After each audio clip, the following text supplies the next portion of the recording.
Uh-oh. We are the ghosts of abandoned game ideas back for our revenge. We are going upstairs to haunt the bullpen, and you'll never stop us with just a silly vacuum. I will stop them from going up to the 5th floor.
Thanks to you, the ETC is saved, and all the good ideas are back.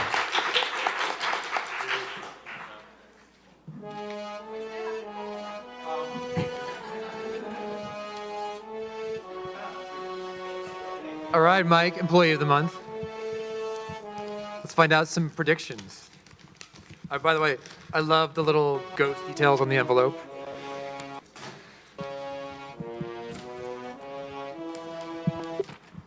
It was fun. I felt like a Ghostbuster. This was great.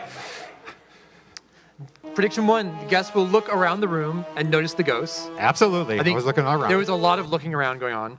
The guests will walk around the room to get closer to the ghosts. I think you walked at the beginning. I believe that by the end you were running to get to the ghosts. Yeah, that was good. Good workout.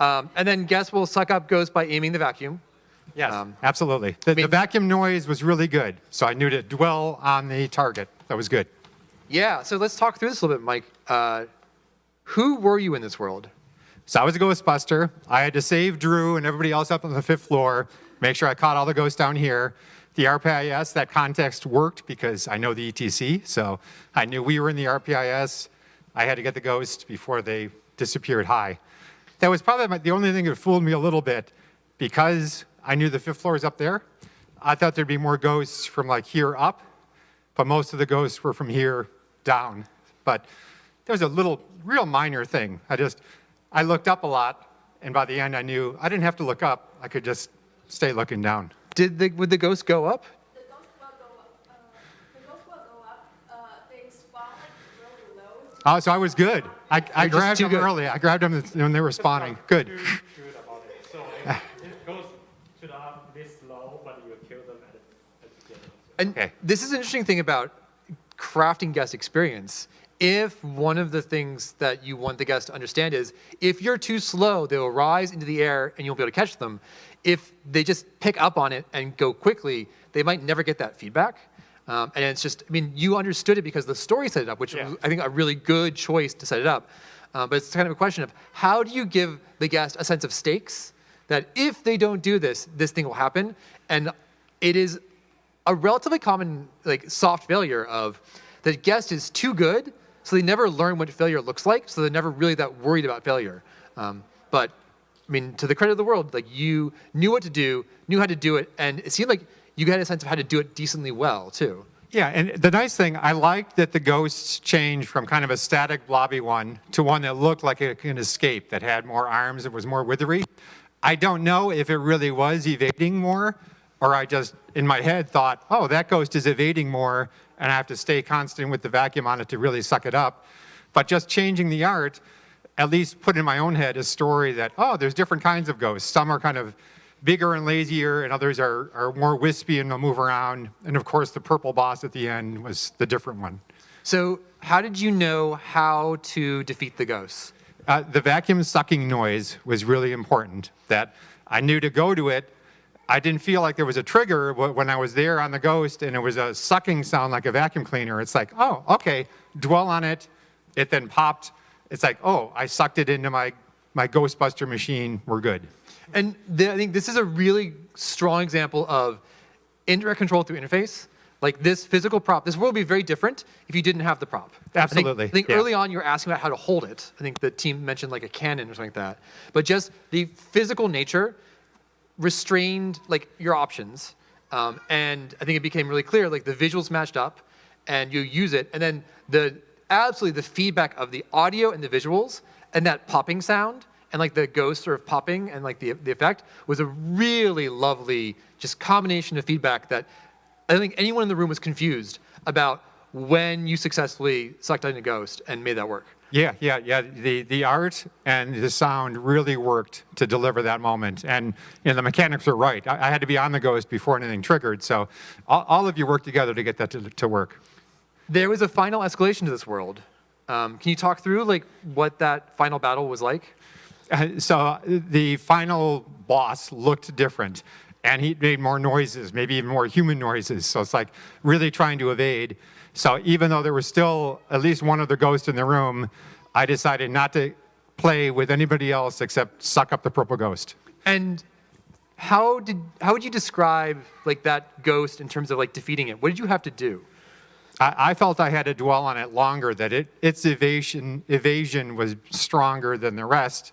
Again, I don't know if that was really programmed in or it was just me reading that. But so I felt like I maybe had to move around more to stay on the ghost for a longer time to really suck it into the vacuum cleaner. Did its size change? Yes. Okay. Yeah, so a subtle thing, it seemed like it shrank as you sort of like attacked it a few times. But probably, my guess is like watching it, I barely picked up on the size change. And my brain's like, is this shrinking to the point where you can finally suck it in? So it seems like there's a little story being told with the world building, but the clarity of that just wasn't quite there. I think you probably wanted to reinforce the sound effect of popping and then like have a clear visual change connected with that moment of success. So it's like, clearly you did something right. And then the ghost changes state a little bit, and then you have to do it again. I think using that the feedback loop you had could have helped like that moment land. At the same time, you still knew enough to be successful. Like you're like, I'm just gonna keep going at it. I'm confident that if I keep doing this, I will eventually suck that ghost in and be successful. Right. So it's a good general description of feedback that it worked, even though the mechanic changed a little bit with the last ghost.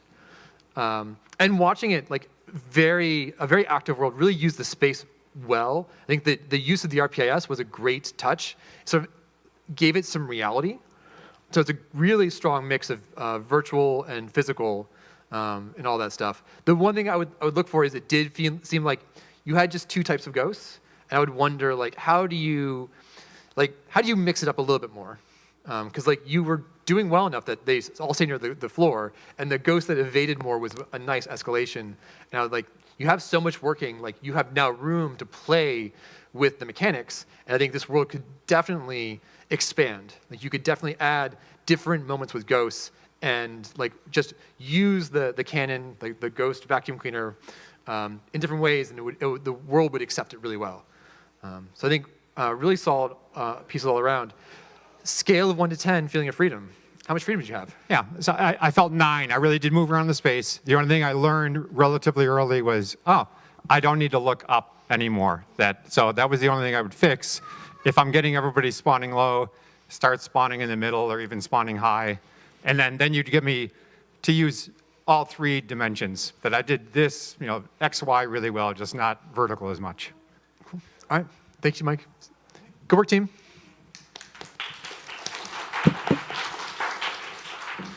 Team 16.